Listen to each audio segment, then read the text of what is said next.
Welcome to today's talk. Today we will discuss one simple question: whether Chris Hipkins can win the election in October 2023. Before we dive into this, I'd like to tell you that prior to this video I made a broader one which attempted to provide a decent stocktake about New Zealand politics in general. However, the video became very ambitious and it went beyond 45 minutes. YouTube didn't allow me to upload, so I decided to break it down into shorter discussions, and this is one of them: whether Chris Hipkins can win the election in 2023. Now, why is this question relevant at all? In January, on the 19th, former Prime Minister Jacinda Ardern resigned, which shocked most commentators, excluding me, but this is a topic for another discussion. And Chris Hipkins became the only candidate for the new leadership of the Labour Party, and he was already elected into office on 25th of January. And there were polls made early after his election and enactment, and these polls showed that he could gather popularity both for Labour and both for himself. And this showed the Labour Party leading the polls, although just minimally, but still the party went above the National Party after more than a year, and it was a good result for Labour. It was promising, and in February commentators started discussing the option to hold an early election, probably in April. However, after the devastation of Cyclone Gabriel, it became obvious that the government shouldn't run from the responsibility of the reconstruction, and Chris Hipkins appointed a crisis management minister who is responsible for the cleanup, Grant Robertson. And I believe it would be irresponsible from Hipkins if he had appointed a minister only for 2 months. So I don't think there's going to be an early election. Therefore, the question is simple: whether Chris Hipkins can hold up his leading position until October. The short answer is it's unlikely. And there are various factors why I'm saying this. One of them, which is not really discussed in newspapers, it is that after March 2021, sensible analysts cannot believe that Labour can win the coming election in 2023. Why am I saying this? It was in March 2021 when the government announced a new housing policy. Now, in 2017, housing policy was one of the flagship policies of Labour, and they promised 100,000 affordable homes in 10 years. Now, by that time, by March 2021, it became obvious that 100,000 affordable homes cannot be built by Kaingaura, the government's housing organization. Nevertheless, they attempted to implement an interest non-deductibility regulation. They implemented it too, which means investors who buy residential properties cannot deduct the interest costs from their renting incomes. Why was that important for the government? They believed with this they created a leveled playing field for first home buyers and investors, which is in itself true. However, costs of the interest is a legitimate cost for investors.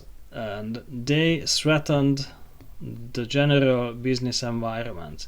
If they regulate one business so that they can't deduct interest costs in their private profit and loss statements, that's a dangerous example, and it can create a precedent for other options to ban interest deductibility in profit and loss statements. It was a bad policy, simply put. And commentators, for example Bryce Edwards from the Democracy Project, already highlighted that with this move the government practically threw renters under the bus, because from then on landlords were facing a cost pressure to increase rent fees. And actually renters who attempt to save up enough money for a deposit of a first home, they became into a more difficult situation than they were before. So this policy was completely out of touch with Labour's former policies. However, it's possible to understand why they implemented that. Nevertheless, the big problem, they were in office for more than 3 years by that time. And was it the only option they could come up with to regulate and to help first home buyers and regulate the housing market? Come on, it's just out of touch. 3.5 years analysis and such a poor policy. Now, that's why sensible people understand that this government cannot deserve a third term. Now, apart from this, the trends already show unfavorable conditions for Hipkins. After 1970, there were 3 occasions when a new prime minister was enacted into office, and Bill Rowling in 1974-75, Mike Moore in 1990, and Bill English in 2016-2017. And none of them could win the coming election.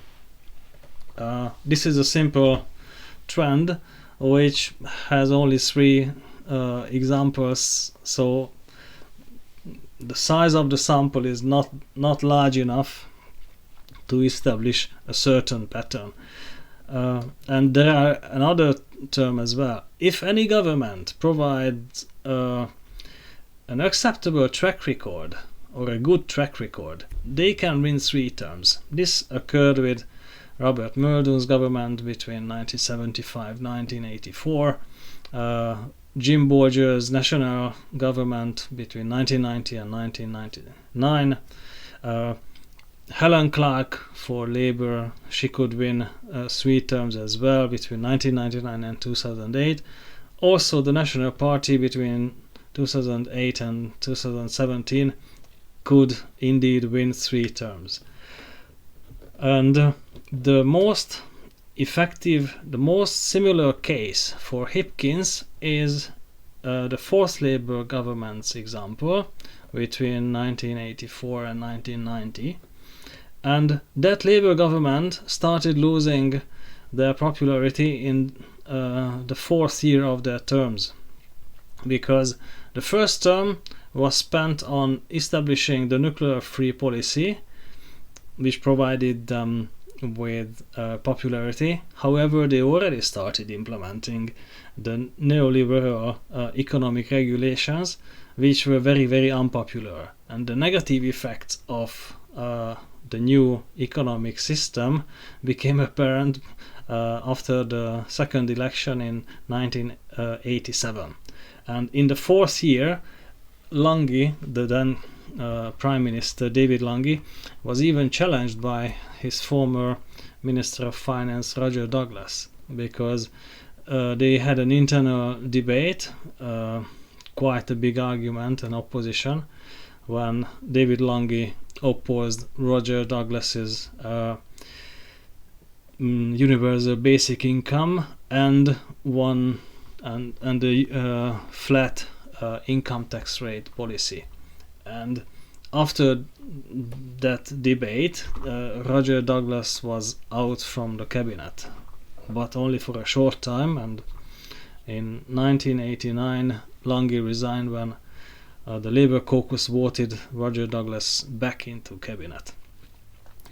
And this is the similar situation for Labour now. Labour has been losing its popularity since the 4th year of their term, and I don't think there is any way Hipkins can prove that he is different than Jacinda Ardern, his predecessor. And I believe this will be the largest challenge for him. How can he differentiate himself from Ardern?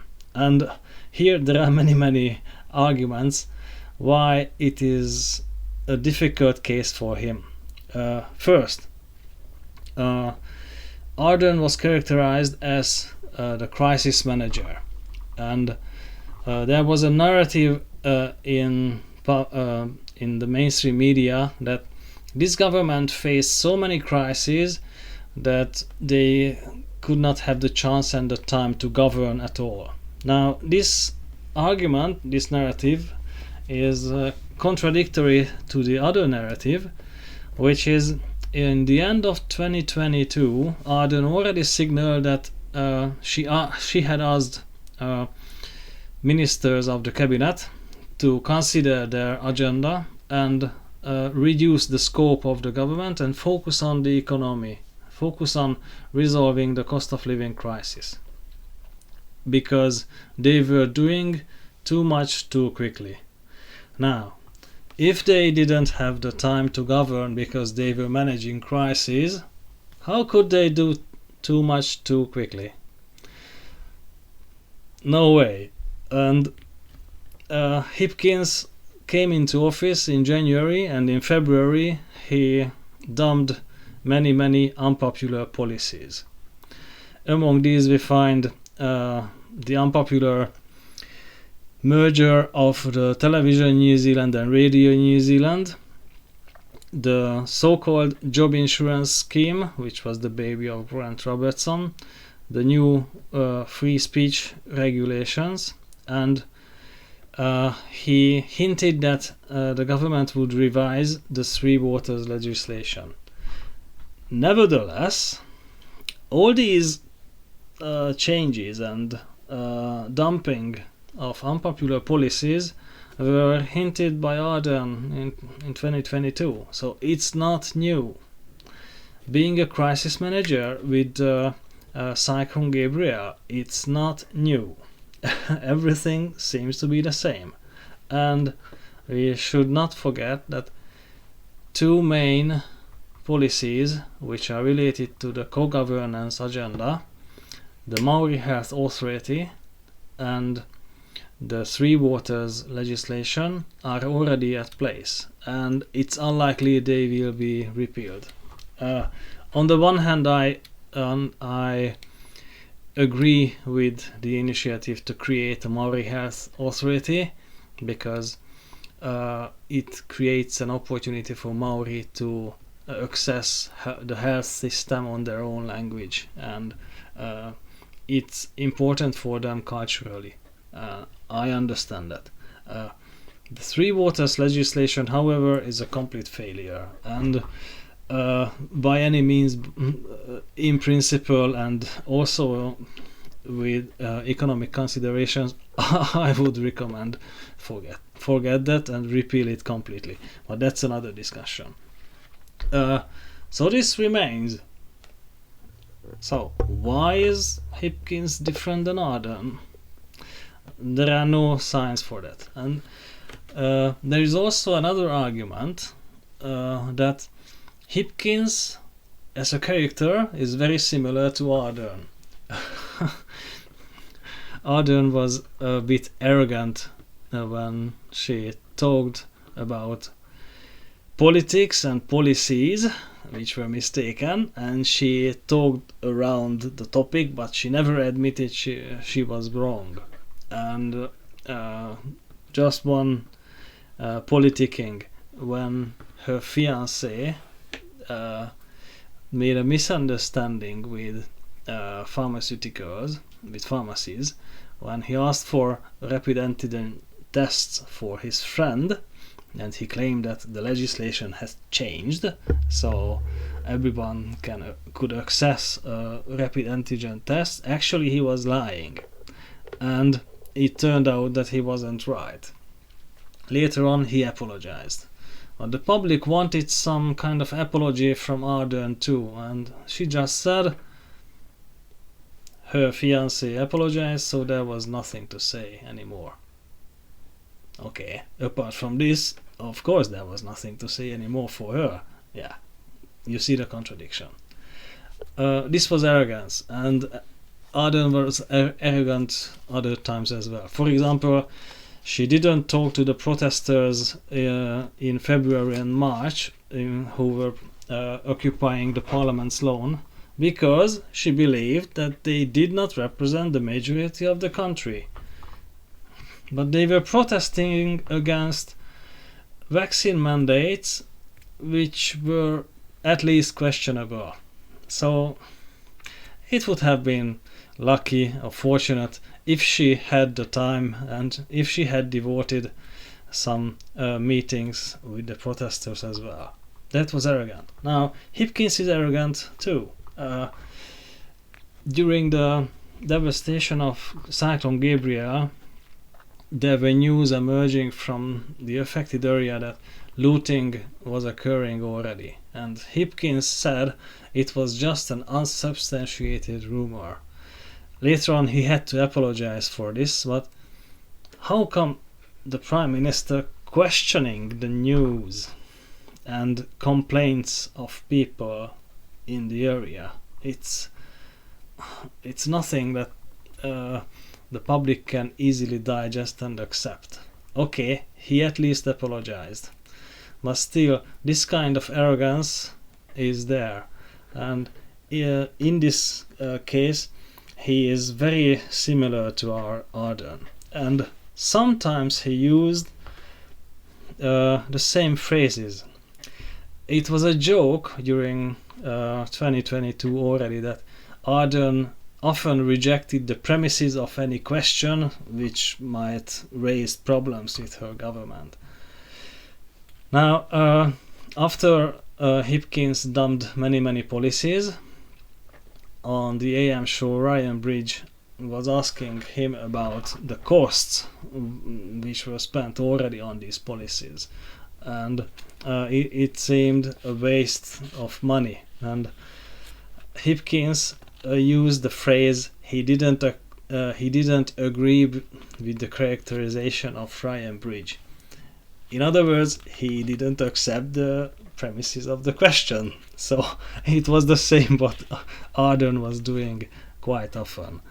And another phrase. In 2017, when Ardern was elected to be the leader of the opposition, she held a very impactful speech, and she said that she believed New Zealand could do better in terms of social outcomes. Now, after Cyclone Gabriel, when the communication networks went offline for a while, Hipkins said that he believed New Zealand could do better in terms of establishing telecommunication networks. What's going on? How can this happen at all? Okay, maybe I see too much into the similarities between Hipkins and Ardern, but the challenge is there. How will he differentiate himself from Ardern? Now, there would be solution. I believe by April, the news cycle of the cyclone and the devastation will be over, and by that time, the government might be able to focus on developing new policies, and by May, when they announce the budget for next year, they can already start implementing some of these policies. And I could recommend Hipkins to address somehow the insecurity of work, in other words, the precariat class in New Zealand, how to secure jobs for people, how to provide them with reliable incomes and predictable incomes, because the flexible labor market just cannot provide these policies. He could also clarify some issues with the taxation system. For example, the wealth tax is not a good idea because it might imply human rights violations as well, or there is already a capital gains tax in New Zealand, however they are not uniform.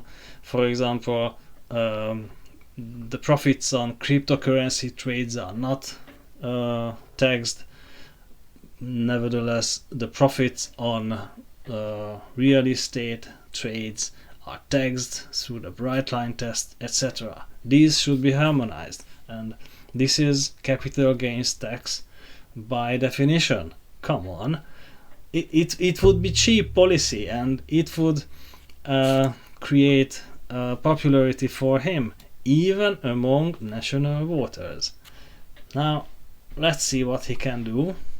But don't forget, the track record of this government is not good, and the time until October is very short, so the chances are minimal. Thank you for your time, share your thoughts on this, and see you in the next one.